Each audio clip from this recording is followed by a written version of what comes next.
Mesdames, Messieurs, bonjour et merci de nous renouveler votre fidélité. Nous avons le plaisir de recevoir Pierre Goudiaby Atepa. Bonjour. Bonjour Mamadou. Architecte, président de la plateforme Sénégal REC, candidat recalé par le Conseil constitutionnel à la présidentielle de 2019 qui aura lieu, le scrutin présidentiel qui aura lieu donc le 24 février prochain, dimanche. On va voter. Pierre Goudiaby, vous soutenez Ousmane Sonko? C'est la question que tout le monde se pose. Je vous la pose aussi. Pourquoi Ousmane Sonko et non un autre candidat? Bien, Mamadou, je vous remercie. Je salue les téléspectateurs, ou plutôt vos auditeurs. Oui, les deux à la fois. Les deux à la fois, bon, oui. Mais c'est tant mieux. D'abord, je vous souhaite bon vent, puisque c'est la première fois que je viens chez vous. C'est pas la première fois que vous m'interviewez, bien sûr. On a de très bons souvenirs ensemble. La question est pertinente. Je voudrais y répondre sans embâge. J'ai été, comme vous le savez, candidat à la candidature. Je ne reviens pas sur les circonstances de notre élimination parce que c'est derrière nous. Il nous fallait donc voir parmi les candidats retenus quel était le candidat qui était le plus proche de notre programme. Nous avons analysé la situation, j'ai discuté avec les uns et les autres. Je dois avouer que je n'ai pas eu l'opportunité, le plaisir de discuter avec le candidat Issa Sall.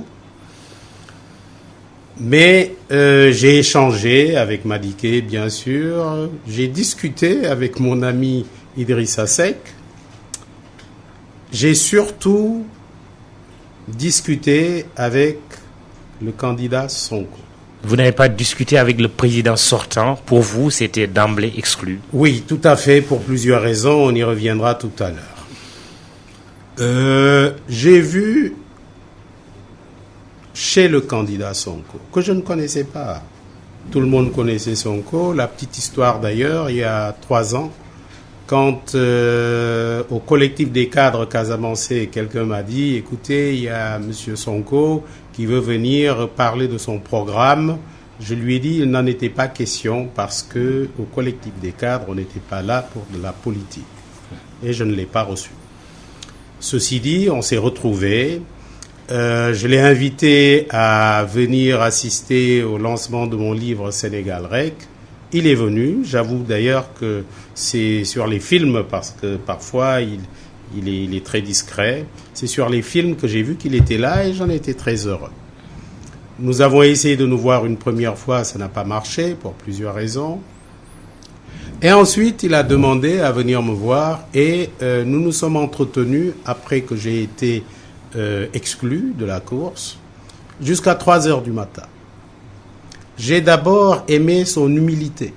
Il m'a dit, tonton, je dois vous dire, il me vous voit, que près de la moitié de mon programme, je l'ai pris dans votre livre Oser. J'ai dit, ah bon? Oui, il m'a dit oui. Je vous dis ah bon aussi. Oui, voilà. J'ai dit ah bon. C'est votre programme qui constitue une partie de mon programme, oui. Et j'en étais très heureux. Et là, donc, je l'ai écouté. Je dis, tiens, voilà quelqu'un qui a au moins lu mon livre, le premier. Et il semble qu'il était là quand j'ai présenté le deuxième. Et j'ai lu son livre. Et j'ai vu qu'effectivement, à part 2 ou 3 sujets sur lesquels nous nous sommes expliqués, notamment le franc CFA, on y reviendra, et le fait qu'il ait voulu qu'on puisse importer ici au Sénégal des usines pour fabriquer des voitures que j'estime étant des voitures de last generation. En dehors de ces 2 sujets-là, sur pratiquement tout le reste, on était tombé d'accord. Qui a plagié qui? Non, c'est pas une question de plagier. Vous savez, on peut s'inspirer d'eux. Moi, je me suis inspiré peut-être d'autres personnes. Il n'y a pas eu de plagiat. Il a simplement pris ce qu'il a pensé était bon dans mon programme. Ceci dit, Je l'ai dit dans une interview, je pense que c'est un des rares, en tout cas parmi ceux qui sont retenus, et qui ait fait un livre-programme. C'est déjà Solution. Ça. Son livre s'intitule Solution. Solution. Et alors, donc dès l'instant où il a accepté ça, et que moi, en tant que Sénégalais, je crois que c'est important. Ce qui importe, c'est pas ma modeste personne. La raison pour laquelle je me suis inscrit, je me suis jeté en politique, c'est d'abord parce que les jeunes sont venus me voir, mais c'est également et surtout parce que, en tant que patriote, nous devons essayer de trouver les voies et moyens pour développer notre pays. Et j'ai vu que, ayant été recalé, qu'il y avait un jeune porteur d'espoir et porteur de rupture. Et ça, c'est extrêmement important. Et qui se dit aussi candidat anti-système. Il se trouve que dans les questions posées par les auditeurs, notamment les internautes, que Atepa fait partie du système. Et il soutient un candidat qui se dit anti-système. Oui, Atepa est certainement dans un système... Pour avoir servi Senghor, Abdou Diouf, Abdoulaye Wade. Et même Macky à un moment. Ah oui. Mais il faut que les gens comprennent, je le disais avant-hier à un de vos collègues en Wolof. Nous vendons ou nous présentons notre expertise pour le développement. C'est aussi simple que ça. Celui qui veut du développement vient nous voir. Parce que j'ai servi sous Senghor, j'ai jamais eu la carte du PS. J'ai servi sous Abdou Diouf, jamais. Sous Wade, j'ai jamais eu la carte du PDS et l'APR, n'en parlons même pas. Donc, je suis un homme libre avec, évidemment, peut-être certaines compétences que j'ai toujours voulu mettre à la disposition de mon pays et des pays qui me sollicitent. C'est aussi simple que ça. Je suis pas dans le système. Oui, j'ai servi le système pour donner ce que je pouvais donner au système. Et quand Ousmane Sonko vous dit « je suis de candidat anti-système », ça ne vous dérange pas. Vous ne lui avez pas dit arrêtez tout ça. Non, pas du tout. Et c'est une des raisons pour lesquelles je me suis mis à côté de lui. C'est justement parce qu'il est anti-système. Mamoudou, ce que je veux dire aux gens, et je veux que les gens le retiennent. Dans mon programme, il y a toujours une refondation de tout. Il faut tout reprendre parce que le système, effectivement, qui existe actuellement, y compris sur le plan économique, ne peut pas fonctionner. Il ne fonctionne pas. Donc, il faut le revoir. T'es pas un révolutionnaire? Oui, et vous savez, révolutionnaire dans le sens étymologique du terme, en ce sens que je pense, et je l'ai écrit, le reste, la révolution économique, industrielle et sociale du Sénégal. Il nous faut une rupture fondamentale. On vous dira que ce n'est pas à cet âge qu'on se met à apprendre ce que c'est que la révolution. Non. Oui. Bon, d'autant plus pour ceux qui m'ont connu, j'ai jamais été un révolutionnaire de gauche. Enfin bref, ça, les amis qui me connaissent depuis très longtemps savent que j'ai presque toujours été un homme de droite. Et je ne le regrette pas. Ayant quand même le cœur à gauche, n'est-ce pas? Donc, encore une fois, moi, dans mon programme, il y avait l'essentiel, c'était la refondation. Il faut tout revoir. En commençant, bien sûr, par l'homo sénégalensis. Il faut que nous ayons le courage de nous remettre en cause et de voir ce qui ne va pas dans notre société pour que nous puissions aller de l'avant. Et dans ce qui ne va pas, j'espère qu'on va revenir là-dessus, il y a cette corruption qui gangrène notre société. Et ça fait partie de notre programme. Et le candidat Ousmane Sonko, a accepté, et l'avait même écrit dans son livre, parce que contrairement à ce que un de vos collègues a dit, il est pour la lutte contre la corruption. En fait, ce qui se passe actuellement le démontre. Vous nous permettez de rebondir sur cette affaire de 94 milliards. Il en a parlé en accusant publiquement le directeur des domaines, en disant qu'il a porté plainte auprès du procureur, qu'il a saisi l'IGE, l'OFNAC. L'Assemblée nationale s'est saisie également de cette affaire en mettant en place une commission d'enquête parlementaire. Et votre candidat Ousmane Sonko, qui est député, dit qu'il ne déférera pas à la convocation de cette commission et que c'est des enfantillages. Comment vous réagissez à ces développements autour de l'affaire dite des 94 milliards? Mais écoutez, ma réaction, c'est que d'abord, il faut que cette affaire-là soit élucidée. Et ce que j'ai retenu, parce que j'en ai discuté, vous le pensez bien avec lui, c'est lui le premier qui a ouvert le dossier. Donc, a priori, c'est qu'il n'a rien à se reprocher. Sauf si, vraiment, extraordinairement, il était plus fort que Machiavel. Donc, ces cabinets ont été cités dans cette affaire. Oui, mais il m'a discuté avec les ayants droit, les héritiers. J'avoue que les explications qu'il m'a du fameux titre foncier. Les explications qu'il m'a données m'ont convaincu à suffisance. Je ne veux pas revenir là-dessus parce que pour plusieurs raisons, je préfère dès l'instant où l'Assemblée nationale s'en est saisie et que d'autres juridictions sont là, je préfère que la justice suive son cours. Est-ce que vous êtes d'accord avec lui quand il dit qu'il ne va pas répondre à la convocation de la commission d'enquête parlementaire? Non, là, je suis pas d'accord avec lui, mais vous savez, il y a toujours des réactions primaires. Ensuite, sur le feu de l'émotion, on dit des choses. Il le fera, j'en suis sûr, parce que on est quand même en République.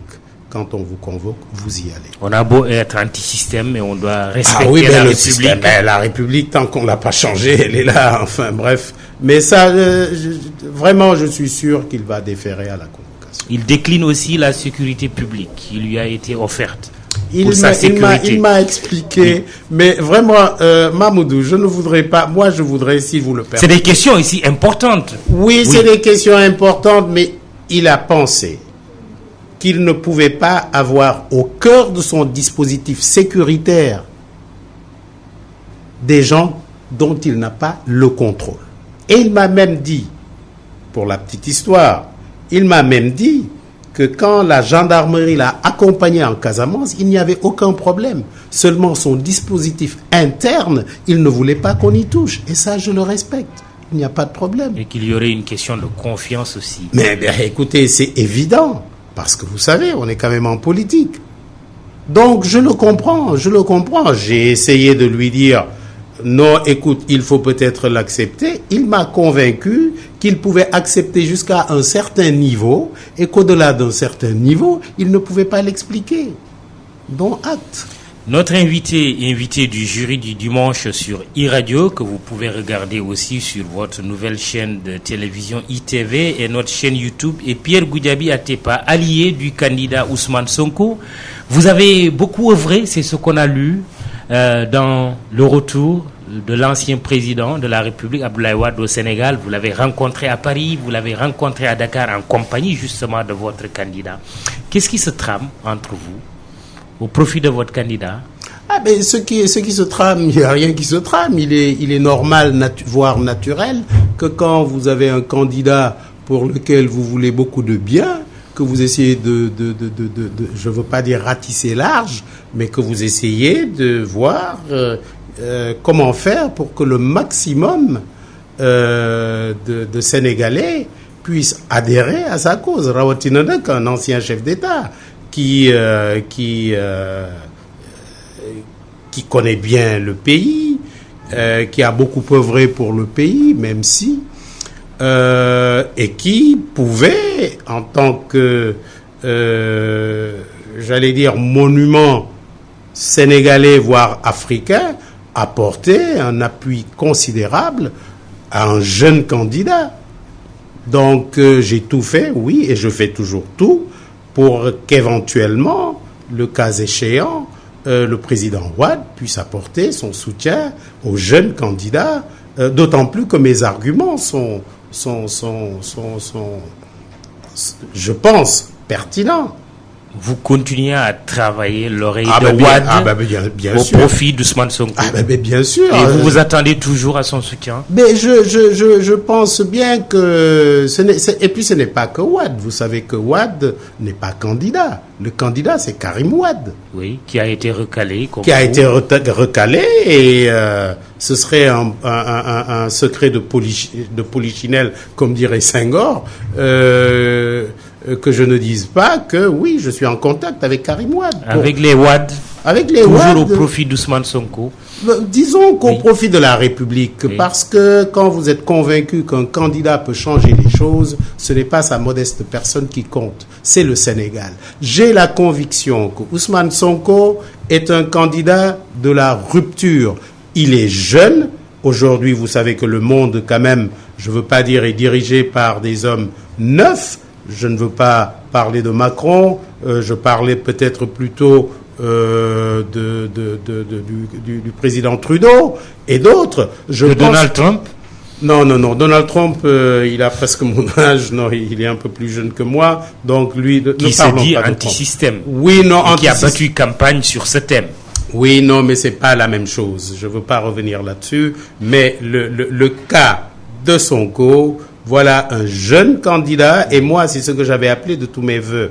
Dès le début, j'avais dit que c'est peut-être la première fois que vous allez avoir, si j'avais pas été recalé, que vous allez avoir un candidat qui ne veut pas qu'on l'élise. Moi, j'ai un projet de société que je voudrais pour mon pays. J'ai une ambition pour mon pays et dès l'instant où j'ai trouvé plus jeune que moi qui pouvait l'incarner et qui pouvait écouter mes conseils, parce que, disons-nous la vérité, ce qui fait que beaucoup de Sénégalais n'ont pas confiance, entre guillemets, en Sonko, c'est peut-être le fait qu'il n'ait pas l'expérience qu'il faut. Politique, oui, je ne peux pas prétendre avoir plus d'expérience politique que lui, mais l'expérience, disons, internationale. Et peut-être le réseau.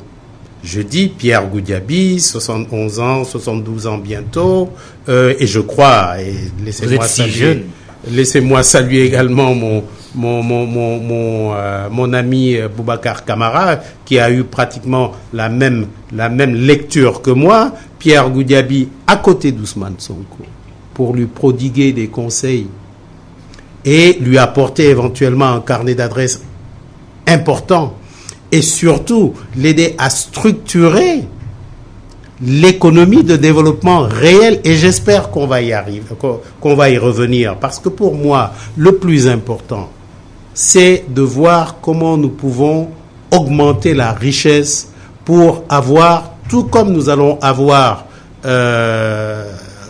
tout comme nous avons le slogan corruption, tolérance zéro, que nous puissions avoir également pauvreté, tolérance zéro. Je vous promets qu'on reviendra sur ce thème, les enjeux économiques pour le Sénégal aujourd'hui, surtout au lendemain de cette élection présidentielle, mais réglons quelques questions préalables. Je reste sur les Wade.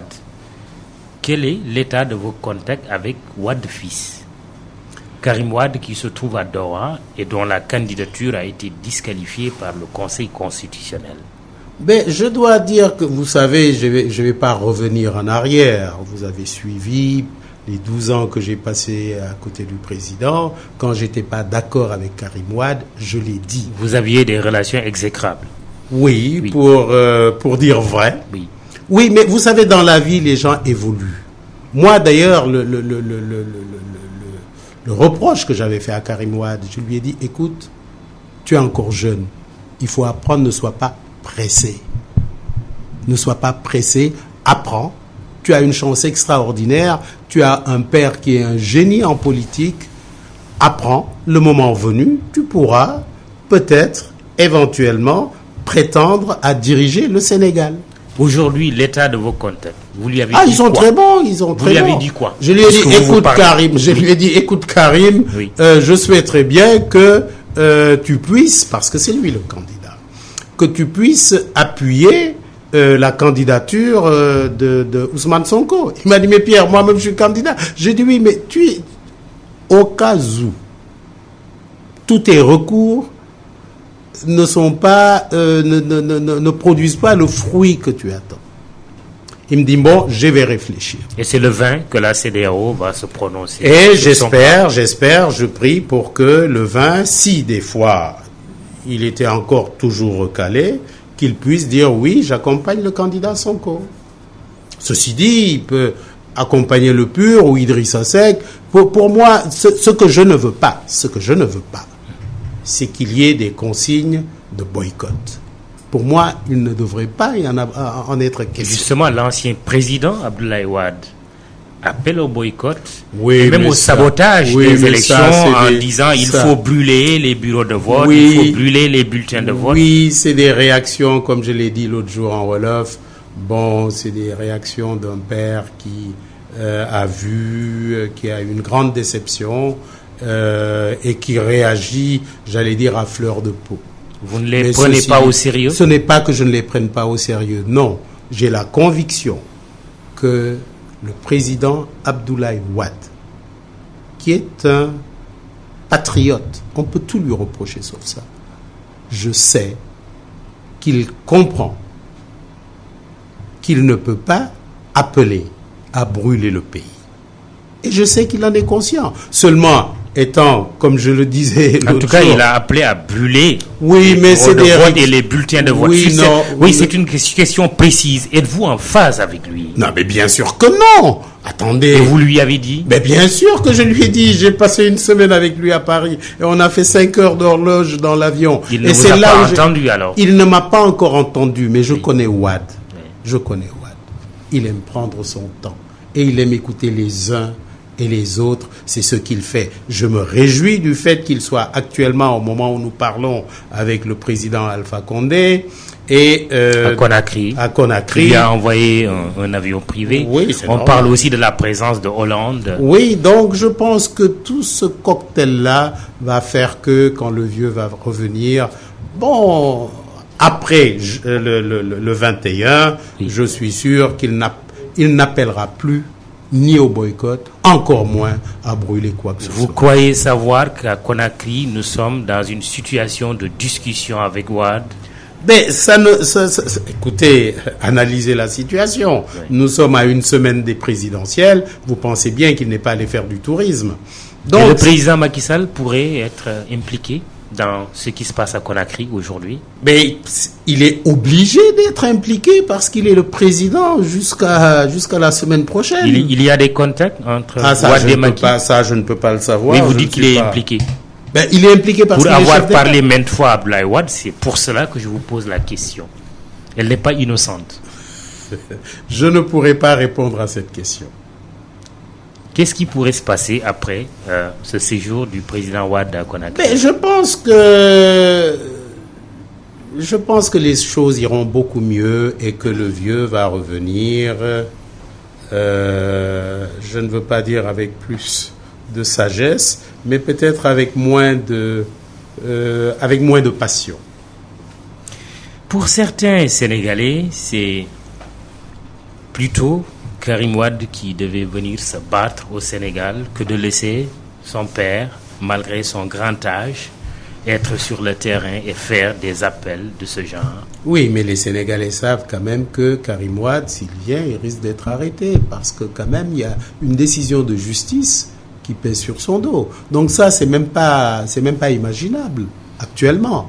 Sauf s'il veut retourner à Rebeuss. Donc il faut également comprendre, avoir l'intelligence des situations. Il ne peut pas. Mais vraiment, Mamoudou, oui, moi je souhaite, si vous le permettez, bien sûr, que nous ayons pris plus de temps pour parler. On a une demi-heure pour le faire, ne vous en faites pas. Mais est-ce que ça suffit? C'est ce que je reproche également, c'est ce que je nous reproche. Nous ne parlons pas assez des programmes pour développer le Sénégal. Moi, c'est ça ma préoccupation. Les affaires de Karim Wade, pour moi, c'est bien. Oui. Mais il y a mieux. Qu'est-ce que nous allons faire? Je vous ai dit que vous les rencontrez et vous êtes en contact avec eux. Donc, c'est normal qu'on vous pose les questions. Tout à fait normal. Et croyez-moi, c'est la dernière question que je vous poserai. Est-ce que Ousmane Sonko, votre candidat, est favorable à une amnistie de M. Karim Wade? Je pense qu'il l'a dit plusieurs fois parce que, Mamoudou, il faut également qu'on arrête ce cycle-là de d'envoyer des gens en prison. Pendant 3 ou 4 ans, nous n'avons parlé que d'affaires de justice, de prison. Je pense qu'il faut arrêter tout ça. Qu'on essaie de voir comment sortir Khalifa Sall de prison, comment faire une amnistie, à Karim Wade, comment régler tous les problèmes de justice, entre guillemets, et que nous puissions nous attarder, mettre le focus sur le développement des Sénégalais qui sont fatigués. Et votre candidat s'engage sur ça? Mais bien sûr, c'est la raison pour laquelle je dis, je viens à ses côtés pour qu'on puisse mettre l'essentiel sur le développement du Sénégal et qu'on arrête toutes ces choses-là, parce que si demain, quelqu'un de revanchard, je ne pense à personne, bien sûr, reprend, on va dire, oui, Macky, il faut qu'il aille en prison, un autre tel, il faut qu'il aille en prison. Arrêtons ça. Voyons comment nous allons faire pour créer des emplois aux Sénégalais. Voyons ce que nous devons faire pour que le Sénégal, d'ici 5 à 10 ans, soit le pays le plus développé du Sénégal. Voyons ce que nous devons faire pour enrayer la pauvreté. Parce que ce que je dis, je me répète, nous ne pouvons pas être assis sur une montagne de richesses et accepter que nos enfants vendent des chaussettes dans les rues pour gagner 100 francs, 200 francs. C'est ça l'essentiel. Et c'est ce que, je termine par là, le candidat Sonko a accepté de faire. Quelques Sénégalais vous interpellent avec la complicité de notre technicien Aliou Diassé. Nous les écoutons.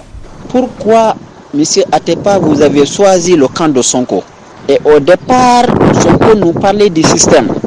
Sonko disait qu'il y ait une rupture totale du système parce que ce système n'est pas bon pour le développement de ce pays. Et aujourd'hui, on se retrouve encore derrière Sonko, des gens anciens, voire même des gens qui ont créé ce système derrière lui. Est-ce que cela ne paraît pas contradictoire à l'image de Sonko? Donc, si tel est le cas, comment pouvez-vous nous expliquer et apporter des solutions par rapport à ce qu'il avait avancé?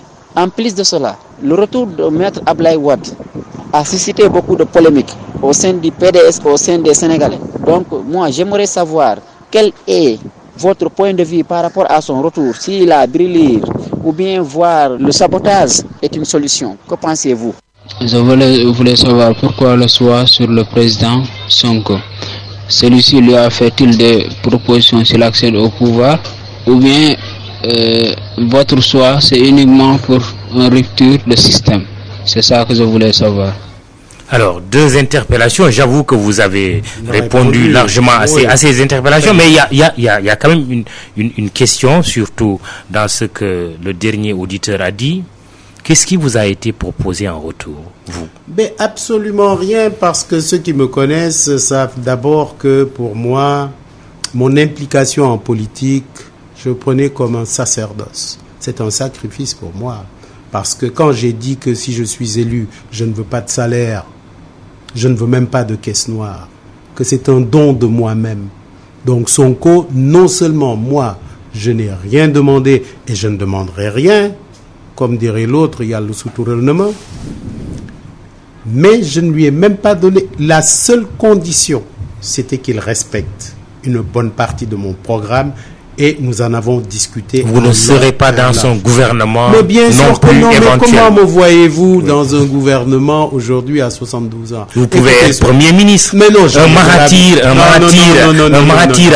Malaisie et aujourd'hui Premier ministre à 92 ans. Oui, d'accord, mais c'est pas ce que je souhaite pour mon pays. Très bien. Je pense qu'il faut plus jeunes que nous pour diriger ce pays-là, mais bien sûr, je me contenterai, comme il me le fait jusqu'à présent, qu'il continue peut-être à me demander des conseils et je serai certainement là pour lui prodiguer des conseils. Mais, et c'est important, je reprends mes libertés d'architecte. Les enjeux aujourd'hui, Pierre Goudiaby Atepa, pour le Sénégal, au lendemain de cette élection, quel que soit le président qui sera élu, ce serait quoi? Mais il faut quand même dire qu'on parle de plan Sénégal émergent aujourd'hui. Pourquoi vous n'avez pas soutenu, par exemple, la candidature du président Macky Sall qui incarne ce plan Sénégal émergent? Alors, c'est fondamental. Vous savez, je disais, c'était pas une boutade, avant même de soutenir Sonko, que si je venais aux affaires, la première chose que j'allais faire serait de déchirer le fameux PSE. Et je vais vous expliquer pourquoi.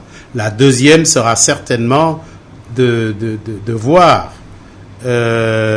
comment revisiter l'implication et de la Banque mondiale et du Fonds monétaire dans les affaires de nos pays. C'est-à-dire revisiter, soyez plus précis. Plus précis, je voulais écrire un livre il y a une quinzaine d'années qui devait s'intituler « Faut-il brûler la Banque mondiale ?» Et on reviendra là-dessus. Et pour vous, il le faut, la réponse aujourd'hui? Absolument. Brûler la Banque mondiale et enfin, le FMI. Non, je ne dirais pas ça parce que quand on parle de brûler, oui. Bon, ça a des connotations... en tout cas, refuser d'être sur leur diktat. Absolument, parce que si je prends Mahathir, et je rectifie d'ailleurs, j'avais dit que c'était le président de l'Indonésie, oui, alors que c'était de la Malaisie. Premier ministre.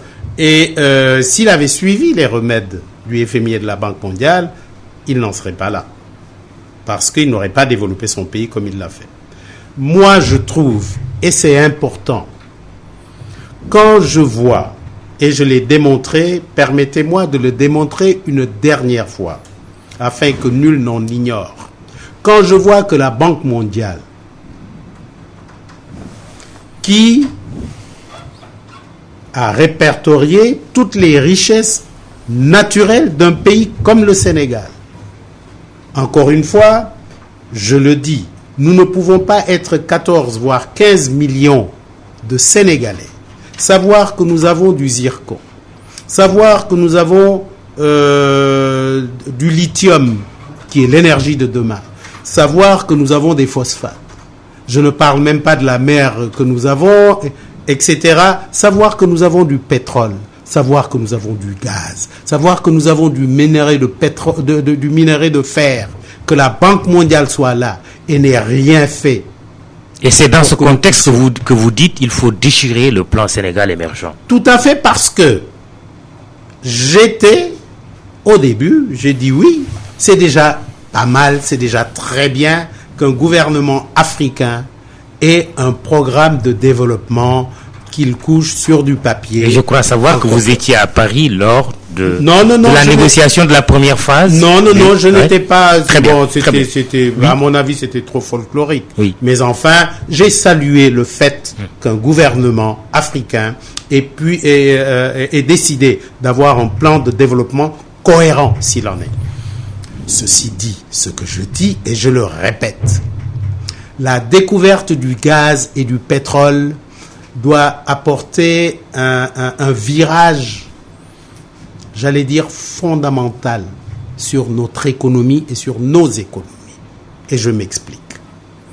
Quand vous avez les minerais que je viens de citer et que vous avez du pétrole, mais surtout du gaz, moi j'ai dit dans le programme, et j'ai commencé les discussions avec le futur président de la République, M. Sonko, n'est-ce pas, pour lui dire que quand il sera aux affaires, je propose qu'on ne vende pas un seul mètre cube de notre gaz. Et je vais vous expliquer. Qui a dit encre sur papier dans un de ses livres que c'est vous et Samuel Sarr qui avez amené, façon de parler, le loup dans la bergerie. Mais il a parfaitement... Monsieur Franck Timis, déjà du temps de la présidence Wade. Mais il a parfaitement raison. Et qui vous le reproche. Oui, mais attendez, laissez-moi développer d'abord. Oui. Je reviendrai sur ça. Oui, on est dans un échange. Les relances sont importantes aussi. Je le sais, mais je reviendrai là-dessus. Oui. D'abord, je vais surprendre vos auditeurs pour vous dire qu'il a parfaitement raison. C'est nous qui avons amené Franck Timis. Mais je voudrais ici que les responsabilités soient clairement définies. Moi, je suis conseiller spécial du président Wade.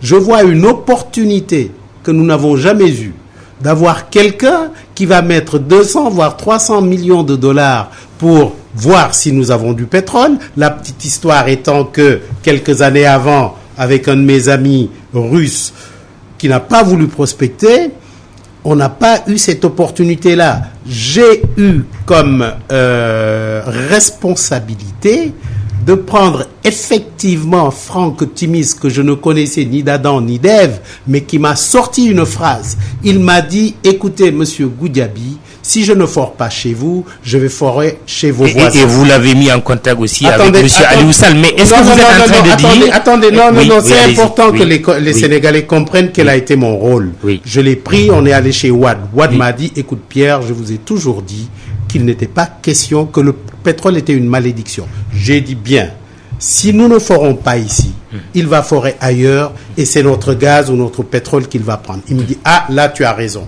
C'est là où s'est arrêté mon rôle. Et il a bien raison, monsieur Sonko, quand il dit que c'est nous qui l'avons amené. Parce que c'est Samuel Sarr qui m'a appelé pour me présenter à Timis. Donc ça pour moi, il n'y a même pas de polémique. Et vous lui dites, vous avez tort de nous faire le reproche d'avoir amené Franck Timis au Sénégal. Je le lui dis parce que si Franck n'était pas venu, on ne serait pas là en train de parler du pétrole. Le gaz, maintenant, vous dites que vous ne le vendriez pas. Ceci dit, je n'ai été en rien dans toutes les négociations qui ont suivi. Et vous avez quand même eu à dire précédemment ailleurs que vous avez également été à la base des contacts entre M. Franck Timis et M. Aliou Sall. Ah non, M. Aliou Sall, c'était bien avant. Ouais. Ça, c'était bien avant parce que la femme, l'épouse de Aliou Sall, était ma secrétaire dans mon bureau de Beijing. Et c'est là où j'ai connu Aliou Sall en Chine. Oui. Et ça s'est arrêté là. Je l'ai présenté à Franck Timis en Chine. Après ce qu'ils ont fait, ce n'est pas... Je ne suis pas impliqué. Encore une fois, je le dis toujours. Franck Timis a offert une enveloppe de $10,000 à ma fille le jour de son mariage. Et il sait que le jour du mariage de son fils, c'est $20,000 que je vais offrir à son fils. Vous ne vendriez pas le gaz maintenant. Alors, revenons. Maintenant, pour moi, c'est ça le plus important. Pourquoi je ne vais pas vendre le gaz du Sénégal? Moi, je vais faire du gaz du Sénégal un instrument de développement économique extraordinaire. Est-ce que ce n'est pas l'option du gouvernement actuel aussi? Non, pas du tout. Ni l'option du gouvernement, ni l'option de la Banque mondiale. Et c'est là où je leur en veux. Moi, ce que je dis, Mamoudou, et c'est important. D'ailleurs, je suis heureux du fait d'avoir pu, par une lettre ouverte que tout le monde a lu, pu faire arrêter cette histoire de Tosiali. Parce que, encore une fois, les réserves de 750 millions de tonnes de fer devaient être bradées pour $2 milliards d'investissement. Et j'ai pu démontrer que les 750 millions de tonnes, et j'ai demandé aux Sénégalais d'aller sur Internet, de voir combien coûte une tonne de minerai de fer. Il verrait que c'est à peu près 69,5 $ aujourd'hui. Peut-être demain, ça sera un peu moins, un peu plus. Ça veut dire quoi? Ça veut dire que la réserve, la montagne que nous voyons, elle a une valeur de 52 milliards de dollars. Pour quelle raison devons-nous la brader à 2 milliards de dollars? Le président a écouté. Il n'a pas signé. Mieux. Et c'est le plus important. Mamoudou, nous avons une chance extraordinaire de développer ce pays-là avec ses minerais et surtout avec le gaz. Parce que j'ai démontré par A plus B que si nous prenions ces 750 millions de tonnes d'une teneur de 60%, potentiellement, c'est vrai, nous avons 450 millions de tonnes de fer qui sur le marché aujourd'hui, allez sur Internet, vous verrez que la tonne de fer est à peu près $700. Ce qui veut dire que nous avons plus de 315 milliards de dollars en potentiel. Mieux, je dis, si on prenait les 450 millions de tonnes, qu'on prenait 20%, soit 90 millions de tonnes, qu'on faisait de l'acier inoxydable en ajoutant du chlore, n'est-ce pas? Qu'on serait à peu près 450 milliards de dollars. C'est ça le développement et c'est ce que je reproche à la Banque mondiale. Le gaz et le fer sont liés. Le gaz et le fer, non, le gaz et toutes les matières premières sont liées parce que mieux, et je vais vous le dire, quand je fais ce qu'on pourrait appeler des théories, je veux toujours les vérifier.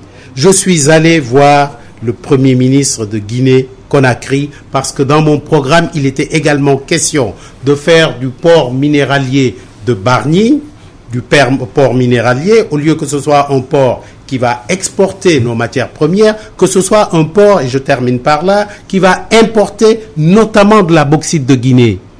Parce qu'on est à 1200 km du port de Conakry au nouveau port minéralier, qui est une bonne chose. Ils n'ont pas fait que de mauvaises choses, hein, nos amis. Donc, j'ai pu démontrer que nous pouvons, avec le gaz, prendre la bauxite de Guinée et en sortir l'alumine. Il faut 4 kilos de bauxite pour 2 kilos d'alumine, et il faut 2 kilos d'alumine pour 1 kilo d'aluminium, et faire de Dakar une plateforme de transformation de matières premières. Excusez-moi, je vais terminer par là, et c'est important.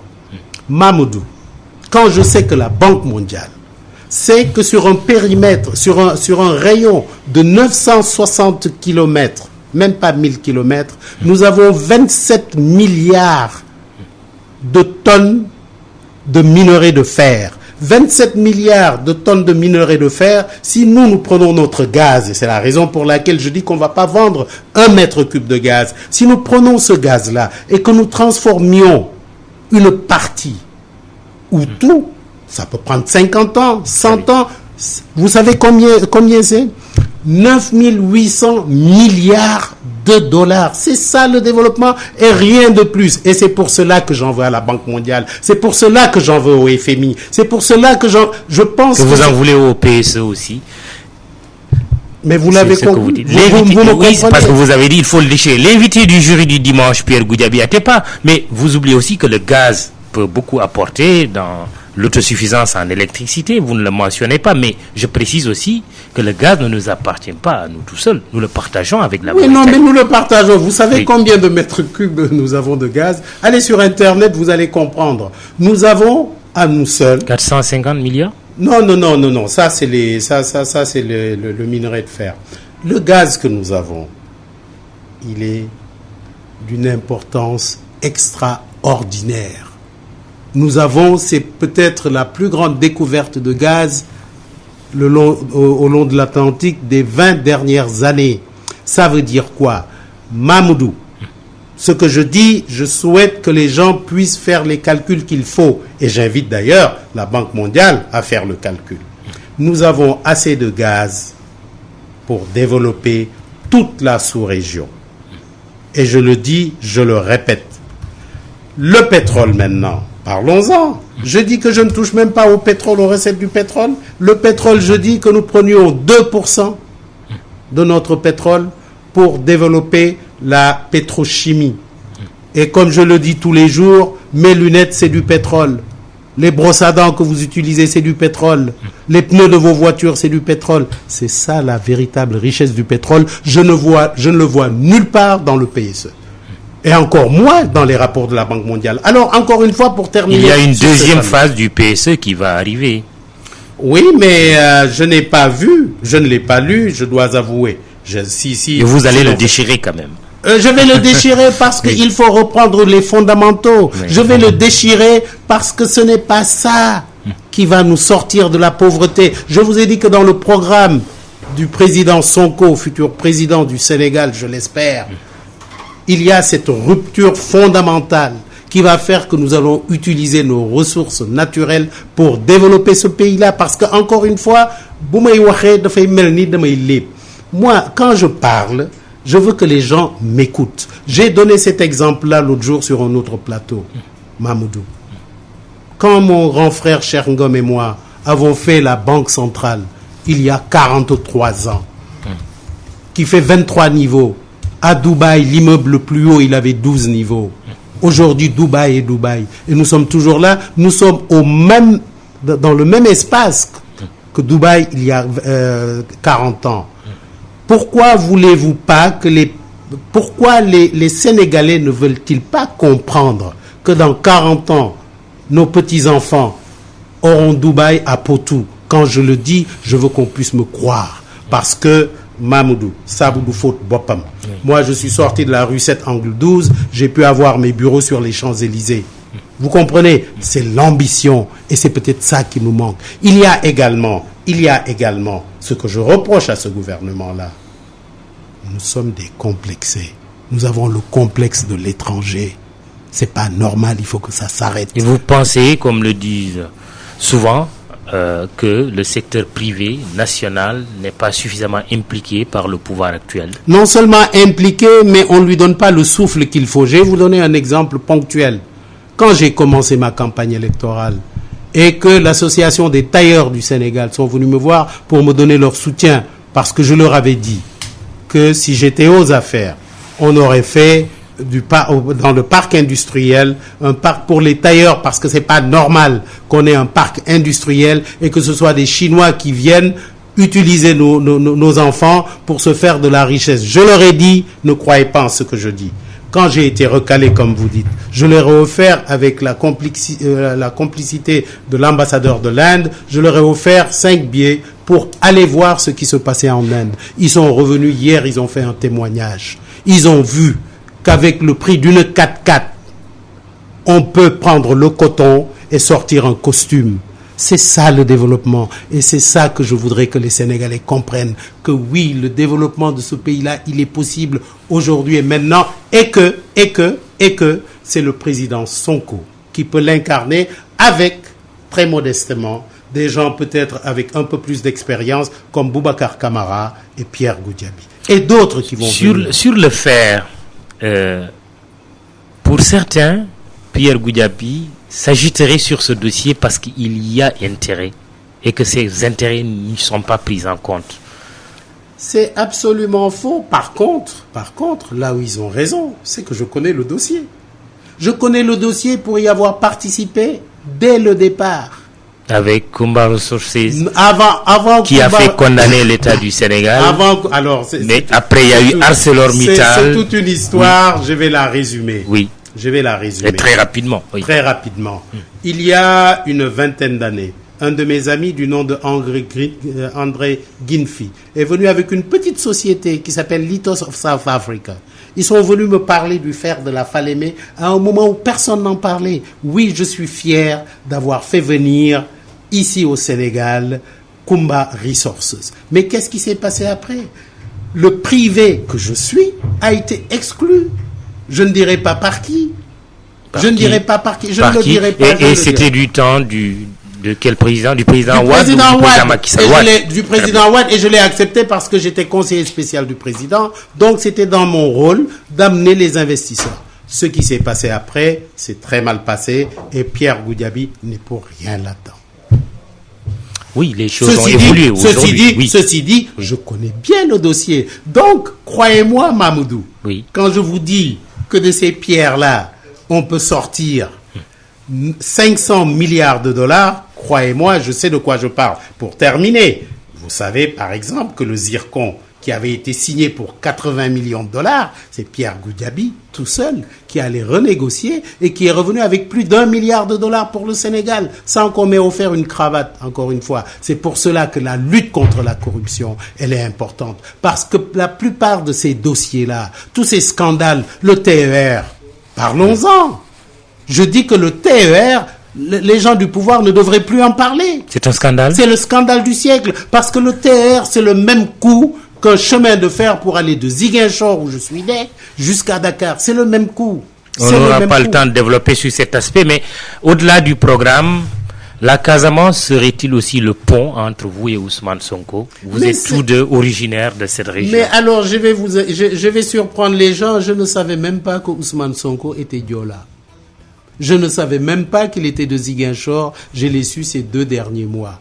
Il se trouve simplement par extraordinaire que oui, la terre de Casamance a sorti 2 prétendants à la présidence et que, l'un d'entre eux est venu me voir et qu'il était plus jeune que moi et que, comme par hasard, il avait pratiquement le même programme que moi. Et vous irez chercher les maquisards dans le maquis pour les faire revenir dans la vie sociale, c'est son engagement. Mais bien sûr que non seulement on va le faire, mais je crois qu'ils sont déjà prêts à venir. Parce que parce que c'est vous. Parce qu'on leur a demandé. Ne se passerait pas avec les autres. Parce qu'ils ont. On a peut-être un langage, le langage qui sied.